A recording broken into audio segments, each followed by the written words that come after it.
CM down నినాదాలతో పెద్దపల్లి జిల్లా హోరెత్తింది. ప్రభుత్వానికి వ్యతిరేకంగా నినాదాలు చేస్తూ ఓదెల మండల కేంద్రంలో బీఆర్ఎస్ శ్రేణులు ఆందోళనకు దిగారు. కేటీఆర్కు నోటీసులు ఇచ్చినందుకు నిరసనగా సీఎం రేవంత్ రెడ్డి దిష్టిబొమ్మను దహనం చేశారు. కమిషన్లు విచారణ పేరుతో కక్ష సాధింపు చర్యలకు పాల్పడుతున్నారని మండిపడ్డారు. స్థానిక సంస్థల ఎన్నికల కోసమే అక్రమ కేసులు బనాయించారని విరుచుకుపడ్డారు. ప్రజాక్షేత్రంలో బీఆర్ఎస్ పార్టీని ఎదుర్కొనే దమ్ము కాంగ్రెస్ పార్టీకి లేదన్నారు. తెలంగాణ రాష్ట్రాన్ని దేశంలోనే ఒక అద్భుతమైన రాష్ట్రంగా తీర్చిదిద్దిన ఘనత గౌరవ కేసీఆర్ గారికి దక్కింది. అదేవిధంగా ఐటీ రంగాన్ని తెలంగాణలో ఎన్నోలేని అభివృద్ధి చేసి ఎంతో మంది నిరుద్యోగ యువతకు ఉపాధి అవకాశాలు కల్పించినటువంటి గొప్ప నేత కేటీఆర్ గారు. కేటీఆర్ గారికి వస్తున్న పేరును చూసి తట్టుకోలేకనే ఇలాంటి అక్రమంగా నోటీసులు ఇస్తా ఉన్నారు.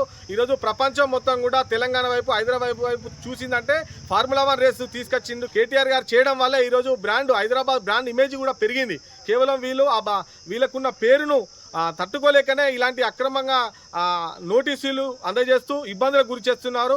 ఇకనైనా ఇలాంటి అక్రమ కేసులు కానీ దేనికి కూడా బీఆర్ఎస్ పార్టీ ఎప్పుడు కూడా భయపడేది లేదు.